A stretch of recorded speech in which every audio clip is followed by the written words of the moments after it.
Hello दोस्तों, कैसे हो आप सब लोग। आशा करता हूँ कि आप सब लोग अच्छे ही होंगे। आज की कहानी है ज़्यादा पापी कौन, पुरुष या स्त्री। तो अब हम कहानी के माध्यम से आपको समझाएंगे कि कौन पापी है।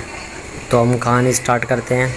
भोगवती नाम की एक नगरी थी, उसमें राजा रूपसेन राज करता था। उसके पास चिंतामणि नाम का एक तोता था। उस एक दिन राजा ने उससे पूछा, हमारा ब्याह किसके साथ। तोते ने कहा, मगध देश के राजा की बेटी चंद्रावती के साथ होगा। राजा ने ज्योतिषी को बुलाकर पूछा तो उसने भी यही कहा। उधर मगध देश की राजकन्या के पास एक मैना थी, उसका नाम था मदन मज्जरी। एक दिन राजकन्या ने उससे पूछा कि मेरा विवाह किसके साथ होगा, तो उसने कह दिया कि भोगवती नगर के राजा रूपसेन के साथ। इसके बाद दोनों को विवाह हो गया। रानी के साथ उसकी मैना भी आ गई। राजा रानी ने तोता मैना का विवाह करके उन्हें एक पिंजड़े में रख दिया।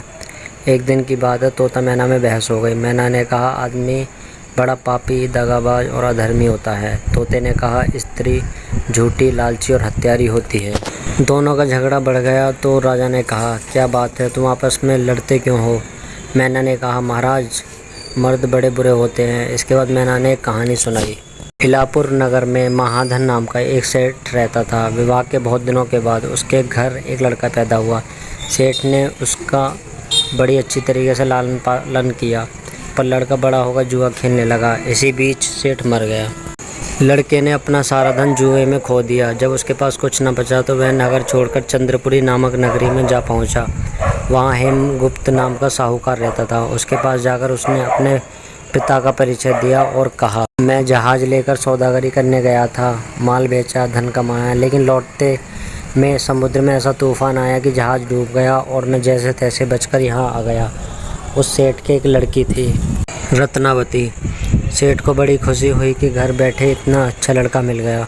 उसने उस लड़के को अपने घर में रख लिया और कुछ दिन बाद अपनी लड़की से उसका ब्याह करा दिया।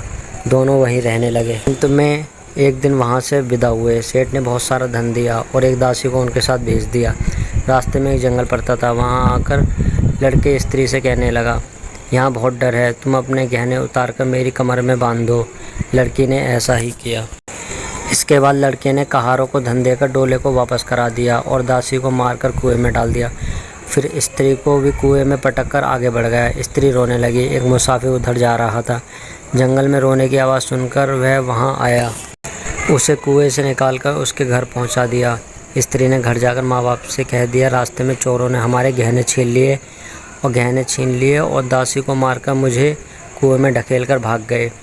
बाप ने उसे ढांढस बंधाया और कहा कि तू चिंता मत कर, तेरा स्वामी जीवित होगा और किसी दिन आ जाएगा। उधर वह लड़का जेवर लेकर शहर पहुंचा। उसे तो जुए की लत लगी थी।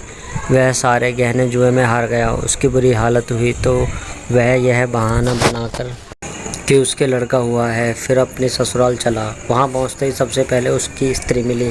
वह बड़ी खुश हुई। उसने पति से कहा, आप कोई चिंता न करें, मैंने यहाँ आकर दूसरी ही बात कही है। जो कहा था वह उसने बता दिया। सेठ अपने जमाई से मिलकर बड़े प्रसन्न हुए। उन्होंने उसे बड़ी अच्छी तरह से घर में रखा। कुछ दिन बाद एक रोज़ जब वह लड़की गहने पहने सो रही थी, उसने चुपचाप छुरी से उसे मार डाला। उसके गहने लेकर चंपत हो गया। मैना बोली, महाराज यह सब मैंने अपनी आंखों से देखा। ऐसा पापी होता है आदमी। राजा ने तोते से कहा, अब तुम बताओ कि स्त्री क्यों बुरी होती है। इस पर तोते ने यह कहानी सुनाई। कंचनपुर में सागर दत्त नाम का एक सेठ रहता था। उसके श्रीदत्त नाम का एक लड़का था। वहाँ से कुछ दूर पर एक नगर था, श्री विजयपुर। उसमें सोमदत्त नाम का सेठ रहता था। उसकी एक लड़की थी, वह श्रीदत्त को ब्याही थी। ब्याह के बाद श्रीदत्त व्यापार करने प्रदेश चला गया। 12 वर्ष हो गए और वह ना आया तो जयश्री व्याकुल होने लगी। एक दिन वह अपनी अटारी पर खड़ी थी कि एक आदमी उसे दिखाई दिया। उसे देखते ही वह उस पर मोहित हो गई। उसने उसे अपनी सखी के घर बुलवा लिया। रात होते ही वह सखी के घर चली जाती और रात भर वहाँ रहकर दिन निकलने से पहले ही लौट आती। इस तरह बहुत दिन बीत गए। इसी बीच एक दिन उसका पति परदेश से लौट आया। स्त्री बड़ी दुखी हुई। अब वह क्या करे। पति हारा थका था। वह जल्दी ही उसकी आंख लग गई। स्त्री उठकर अपने दोस्त के पास चल दी।